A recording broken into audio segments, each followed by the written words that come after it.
Suhas jewellers 5th anniversary సందర్భంగా 8 తులాల బంగారం ఉచితం. ఇంకెన్నో అదిరిపోయే ఆఫర్లు. వెంటనే సుహాస్ షోరూమ్ ను సంప్రదించండి. వైరా రోడ్, ఖమ్మం. దేశవ్యాప్తంగా సెప్టెంబర్ 2వ తారీఖున ప్రీతమ ప్రధానమంత్రి నరేంద్ర మోడీ గారి సభ్యత్వం మొట్టమొదటి వ్యక్తిగా వారు చేరిన తర్వాత నడ్డా గారు మా అధ్యక్షుల సమక్షంలో కశ్మీర్ నుంచి కన్యాకుమారి వరకు భారతీయ జనతా పార్టీ సభ్యత్వ నమోదు కార్యక్రమం ఒక పండగ వాతావరణంలో కోట్లాది మంది జాయినింగ్ కార్యక్రమం జరుగుతుంది. 18 కోట్ల మెంబర్షిప్ ఆల్రెడీ ఉంది. ప్రపంచంలో అతిపెద్ద పార్టీగా భారతీయ జనతా పార్టీ ఉంది. ఇప్పుడు 10 కోట్ల టార్గెట్, మొత్తం 28 కోట్ల సభ్యత్వంతో అతిపెద్ద ప్రజాస్వామిక పార్టీగా అవతరించబోతుంది భారతీయ జనతా పార్టీ. మొదట్లో చైనా కమ్యూనిస్ట్ పార్టీ ఉండే, అది దాన్ని వెనక్కి నెట్టేసి ఇలా బీజేపీ అత్యధిక సంఖ్యలో మెంబర్షిప్ ఎన్రోల్మెంట్ కార్యక్రమం జరుగుతుంది. ఓ పండగ లెక్క అన్ని వర్గాలు, అన్ని కులాలు, అన్ని మతాలు అందరూ కూడా చాలా మంచి ఉత్సాహం చూపుతున్న తరుణం. నేను తమిళనాడు వివిధ ప్రాంతాలు, కర్ణాటక వివిధ ప్రాంతాలు, తెలంగాణలో జైరాబాదు, హైదరాబాదు, రంగారెడ్డి, నల్లగొండ, ఖమ్మం ఇప్పటికి 3-4 సార్లు ఈ కార్యక్రమాల్లో మంచి అనూహ్య స్పందన ప్రజల నుంచి ఉంది. దీనికి కారణం నరేంద్ర మోడీ గారి సుపరిపాలన.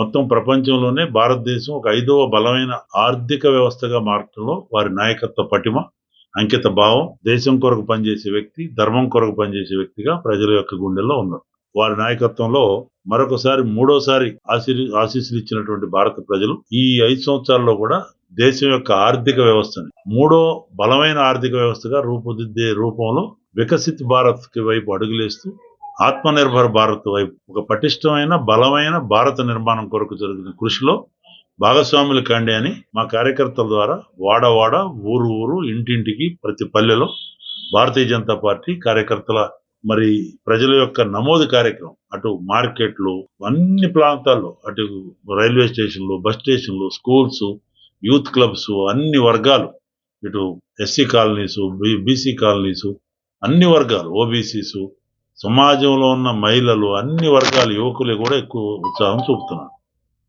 మీ ద్వారా ఈ ప్రాంత ప్రజలకు కూడా ఎక్కువ సంఖ్యలో నరేంద్ర మోడీ గారి నాయకత్వంలో మీరు కూడా భాగస్వాములు కాండి. భారతీయ జనతా పార్టీలో ఇంకా ఒక బలమైన భారత నిర్మాణం కొరకు మీ వంతు ఒక దేశహితంగా పనిచేసే పార్టీ భారతీయ జనతా పార్టీ, సమాజహితంగా, ధర్మహితంగా, న్యాయబద్ధంగా పనిచేసేది Bharatiya Janata party.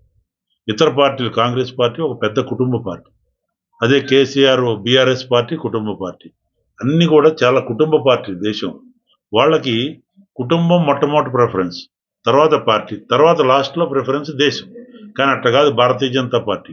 Nation first అంటే దేశం మొట్టమొదటి, తర్వాత పార్టీ, తర్వాత సెల్ఫ్ అంటే కుటుంబం కానీ, స్వార్థం కానీ, ఏదన్నా ప్రయోజనాలు అనేది లాస్ట్ ఏదన్నా ఉంటే తన కొనకు పని చేసుకునేది 3వ ప్రిఫరెన్స్. ఫస్ట్ దేశం.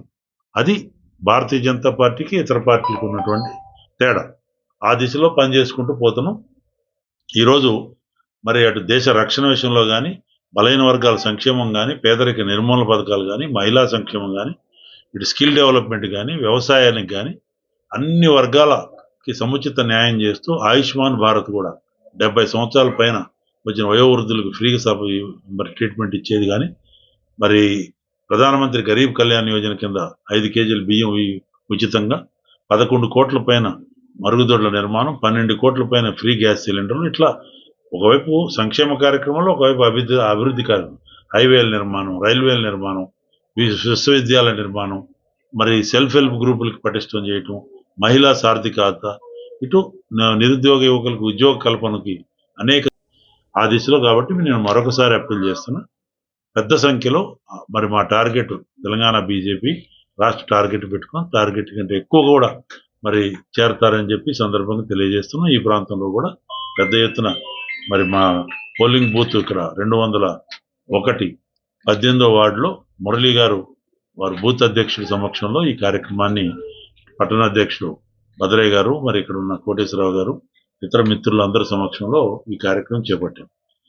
రెండో అంశం, ఇటీవల వరదల కొరకు పెద్ద ఎత్తున మరి ఇబ్బంది, అనూహ్యమైనటువంటి వర్షాలు, వరదలు వచ్చి ఖమ్మం చుట్టుపక్కల ప్రాంతాలు, ఈ వైరాలో కూడా నల్ల చెరువు ఇబ్బంది పడి బాధితులు చాలా మంది ఎఫెక్ట్ అయ్యారు. వాళ్ళకి 16,500 ఇచ్చారు, అది సరిపోదు. ఇంకా పెద్ద ఎత్తున వ్యవసాయదారులకు కూడా వాళ్ళకు కూడా ఆదుకోవాలి, రైతులను కూడా ఆదుకోవాలని విజ్ఞప్తి చేస్తున్నాం. రైతు భరోసా పేరుతో వాళ్ళు ఇస్తున్న 15,000 లేవు. కేవలం రైతు రుణమాఫీ కూడా 2 లక్షల రుణమాఫీ, చాలా మందికి రుణమాఫీ అది కూడా చేయాలి. కేవలం గొప్పలు చెప్పుకుంటే సరిపోదు, నిజంగా పనిచేయాలి. 3 మంత్రులు ఉన్నారు, ఖమ్మంలో కూడా చూశాను. చాలా మందికి ఇంకా 16,500 కొంతమంది రాలేదు. రైతు రుణమాఫీ జరగలేదు చాలా చోట్ల. ఈ ప్రాంతంలో కూడా భారతీయ జనతా పార్టీ తరఫున పార్టీ రాష్ట్ర శాఖ మేమందరం కూడా ఉడతా భక్తిగా మేము చేయగలిగిన సహాయం కొంత వరద బాధిత సహాయార్థం కొంత వస్తు రూపంలో చేయటం జరిగింది. ప్రభుత్వం, కేంద్ర ప్రభుత్వం కూడా ఇతోధికంగా సహాయం ఇప్పటికే డిజాస్టర్ మేనేజ్మెంట్ నిధులు ఉన్నాయి. వారు రాష్ట్ర ప్రభుత్వం కూడా మరి వారు సబ్మిట్ చేయడం జరిగింది. అది పద్ధతి, ఒక ప్రొసీజర్ ప్రకారం మోడీ గారు ఇప్పటికే ఆన్ రికార్డ్, అమిత్ షా గారు కూడా చెప్పడం జరిగింది. ఇతర రాష్ట్రాలకు ఎట్లా ఉందో తప్పనిసరిగా ఇక్కడ కూడా తీవ్రతని దృష్టిలో పెట్టుకుని సహాయం అందించడానికి కేంద్రం సిద్ధంగా ఉంది. ముఖ్యంగా రైతాంగాన్ని కాపాడే నిమిత్తంలో మరి ఈ ప్రాంతంలో కూడా అన్ని చర్యలు తీసుకుంటారని ఆశిస్తున్నాం. ఇల్లు పోయిన వాళ్ళకి ఇళ్ల నిర్మాణానికి ఇంకా మొదటి దశ 16,500 కాకుండా ఇంకా కూడా ఆర్థిక సహాయం చేయవలసిందిగా విజ్ఞప్తి చేస్తున్నాం. మూడో అంశం, తిరుపతి లడ్డు ఇష్యూ ఒకటి ఆందోళన చేకూర్చే అంశం.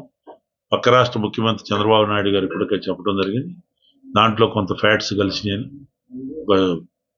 ల్యాబ్ రిపోర్ట్ ప్రకారం ఆ పవిత్రతకి భంగం కలిగి ఇలా భక్తుల్లో ఆందోళన ఉంది. దీన్ని తీవ్రంగా గర్హిస్తూ, ఖండిస్తూ సిబిఐ ఎంక్వైరీకి డిమాండ్ చేస్తున్నాం.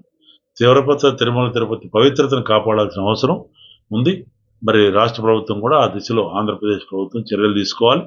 ఎవరు దోషులైనా, ఇప్పటికే కొంతమంది మేము వచ్చిన ఆరోపణల వాళ్ళు తమిళనాడు డైరీ వాళ్ళు ఏదో మేము కాదని వాళ్ళు ఖండించడం, ఏదైనా సరే ఎవరైనా సరే ఆరోపణలు వచ్చిన మీద సమగ్ర దర్యాప్తు జరిపి సిట్టింగ్ జడ్జితో కానీ సిబిఐతో కానీ ఎంక్వైరీ చేసి భక్తుల మనోభావాలు దెబ్బతినకుండా అన్ని రకాల చర్యలు, తిరుమల తిరుపతి కలియుగ దేవుడు దర్శనం కొరకు వచ్చేవాళ్ళు, ప్రపంచవ్యాప్తంగా ఉన్న కోట్లాది మంది భక్తుల యొక్క మనోభావాలు దెబ్బతినకుండా అన్ని చర్యలు చేపట్టవలసిందిగా మరి రాష్ట్ర ప్రభుత్వం, ఆంధ్రప్రదేశ్ ప్రభుత్వాన్ని కోరుతున్నాం. అటు కేంద్ర ప్రభుత్వం కూడా అవసరమైతే జోక్యం చేసుకొని, ఇది చాలా సెంటిమెంట్తో కూర్చుకున్న కోట్ల మంది భక్తుల మనోభావాలతో కూడుకున్నటువంటి వ్యవహారం కాబట్టి అన్ని చర్యలు కూడా తీసుకోవాల్సిందిగా విజ్ఞప్తి చేస్తాం.